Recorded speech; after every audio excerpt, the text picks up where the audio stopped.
Assalamualaikum warahmatullahi wabarakatuh. Alhamdulillahirabbil alamin wassalatu wassalamu ala sayyidina Muhammad wa ala alihi wa sahbihi ajma'in. Bismillahirrahmanirrahim. Rabbi shrah li sadri wa yassir li amri wahlul 'uqdatam min lisani yafqahu qawli. Amma ba'd. Yang terhormat PLT Kepala Madrasah Al-Ain 1 Probolinggo, Bapak Muzakir MPD, yang kami hormati Kepala Bagian Tata Usaha Bapak Panani ST, yang kami hormati pula segenap wakil kepala, segenap jajaran Dewan Guru, dan tak lupa pula siswa-siswi Madrasah Al-Ain 1 Probolinggo kelas 1 dan 2 yang kita sayangi. Alhamdulillah, pada kesempatan pagi ini kita bisa bermuajahah dalam rangka apel pagi setiap hari Senin. Anak-anakku yang saya cinta sayangi, sepeninggal kelas 12 yang sudah mulai beranjak dari madrasah ini, siswa kita yang ikut hadir dalam upacara dalam apel ini kurang lebih 300-an ya, karena total 600 utara selatan yang ikut persiapan wisuda, ikut kelulusan kurang lebih 200, 400, yang 100 ada di utara, berarti kurang lebih 300. Baiklah, sisa kelas 1 2 ini anak-anakku, saya harapkan kalian tetap bisa belajar dengan baik, mengutip pesan dari Menteri Pendidikan Bapak Mukti. Ini mengharap dan menekankan kepada seluruh siswa-siswi se-Indonesia dalam proses pembelajaran menggunakan pendekatan deep learning. Sebenarnya bukan hal yang baru bagi kita, cuma penekanan dan penerapannya diharapkan saat ini menggunakan deep learning. Sebelumnya menggunakan pendekatan apa? Banyak pendekatan yang pernah kita lakukan. Di antaranya ada pendekatan kontekstual, ada konstruktivistik, ada problem based learning, ada project based learning, ada inquiry, ada discovery. Banyak sekali pendekatan. Tapi kenapa Pak Mukti menetapkan pada saat ini menggunakan deep learning? Ini tidak lain sebenarnya menekankan kepada tujuan dan target pembelajaran. Ya. Jadi apakah pembelajaran ini sudah berhasil atau tidak? Ini kan dilihat dari beberapa komponen, di antaranya itu adalah pendekatan yang digunakan. Nah, terus selanjutnya, ketika kita sudah menggunakan pendekatan, kita akan berbicara input dan output serta outcome-nya. Apalagi saat ini ketika kelas 12 sudah tentang dari madrasah, ini kan ada harapan pada kelas baru, khusus baru, inputnya. Jadi maka dari itu saya berharap sekali kepada anak-anak, khususnya kelas 1-2 yang tersisa ini, saya berharap bagaimana kalian bisa meningkatkan potensinya dalam pembelajaran dan bisa memberikan suatu outcome. Jadi saya berharap anak-anak bisa berkarya. Jadi bukan hanya menekankan kepada karena Pak Taufik ngajar bahasa, tidak ya. Tetapi semua materi pembelajaran bisa menggiring, mengarahkan kalian untuk bisa berkarya. Maka tadi ada istilah pendekatan problem based learning dan project based learning. Itu adalah kan bisa menghasilkan sebuah produk, sebuah karya. Ada informasi anak-anakku sekalian, ini ada di Probolinggo, ini sudah ada penerbit baru namanya Amanatul Ummah. Jadi dengan adanya fasilitas dan wahana ini, saya berharap kalian bisa ikut serta partisipasi, bisa mengembangkan potensi dalam berkarya. Kalau untuk siswa, saya harapkan kalian bisa berkarya cukup dengan puisi dan cerpen. Puisi dan cerpen. Kalau untuk Dewan Guru, saya berharap bisa menghasilkan sebuah karya tulis berbentuk buku, ataupun dalam bentuk jurnal, majalah, dan sebagainya, yang bisa mengembangkan potensi publikasi ilmiah dalam komunitas Dewan Guru seperti itu. Ya. Nah, Pak, terus di mana kiat-kiat menulis dalam mengembangkan potensi dan menghasilkan karya? Sebenarnya hanya ada 3 saja, 3.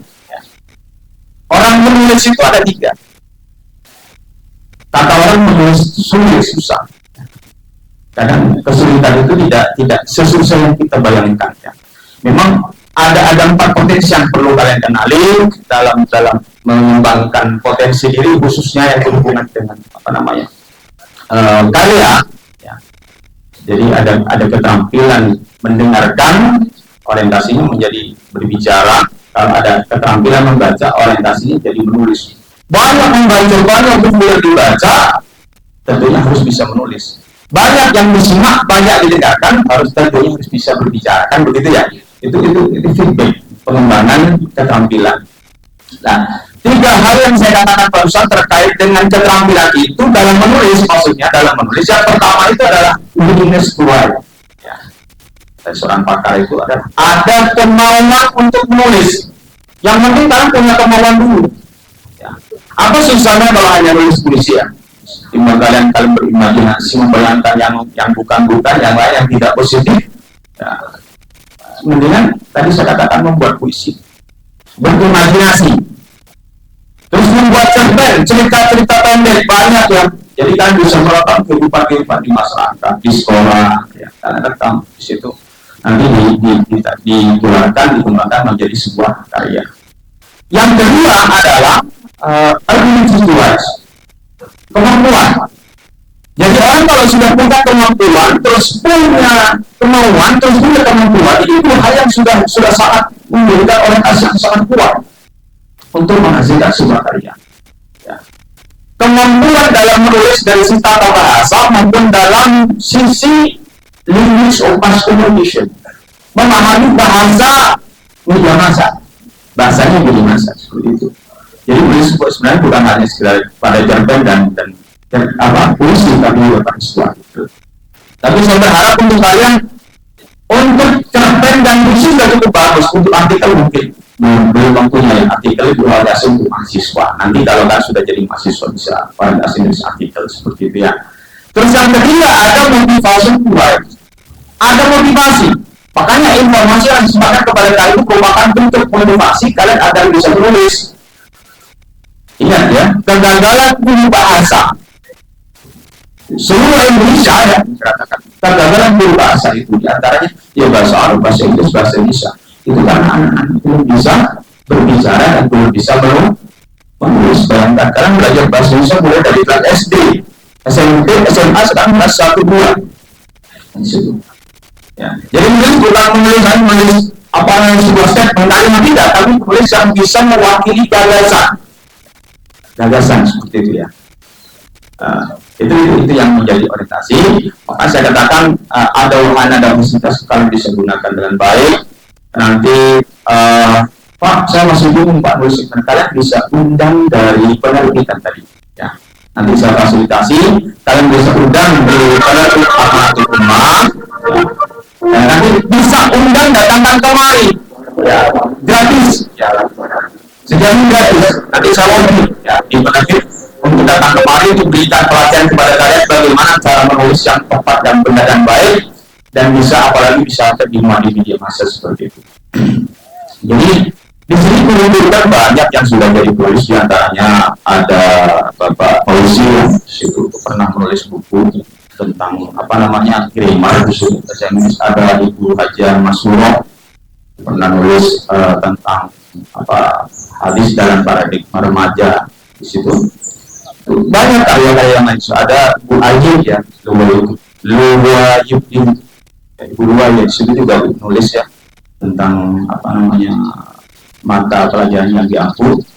Jadi saya harapkan juga kalian bisa meniru kilas perjalanan guru kan sudah biasa belajar menulis. Banyak yang lain cuma guru-guru yang punya potensi menulis, bahkan semuanya punya potensi, cuma mungkin karena berbagai kesempatan yang kurang bisa mengizinkan menulis seperti itu. Dengan adanya wahana ini saya katakan harapan saya dari komunitas guru juga bisa menggunakan fasilitas ini.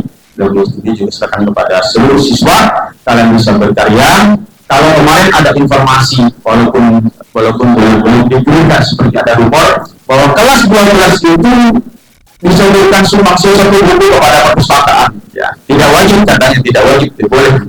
Nah, saya harapkan dengan karya kalian tidak bisa, tidak membeli, tapi mengeluarkan karya kalian nanti ditaruh di perpustakaan. Ya, 40 puisi sudah bisa terbit dari 1 buku, 10 cerpen sudah terbit dari buku, tidak harus 1 orang. Ya, kalau puisi kalian mungkin buat antologi 4 orang, ya barangkali penulis jadi 1 orang 10 puisi, jadikan 1 jadi 1 karya, 1 buku. Ber-ISBN. Jadi karya-karya itu akan dipajang di Perpustakaan Nasional dan akan dibaca seluruh Indonesia. Nah, kalau Anda berdaya, silakan kalian main ke Perpusnas Jakarta sana, kalian cari istilah, ada karyanya Pak Fauzi, ada karyanya Bu Haji Masrur, ada karyanya Bu Haji. Pasti ada di situ. Ya, jadi saya harapkan kalian bisa berkarya, bisa memberikan sumbangsi dalam dunia pendidikan. Karya kalian bisa dibaca orang lain, memberikan arahan yang baik, yang bisa mencerdaskan kehidupan saya itu juga berpahala. Jadi dakwah bil kalam. Ya di sini ya. Jadi dengan cara menulis menghasilkan. Mungkin itu saja yang bisa kami sampaikan, mudah-mudahan sedikit sebelum bisa bermanfaat. Wassalamualaikum warahmatullahi wabarakatuh.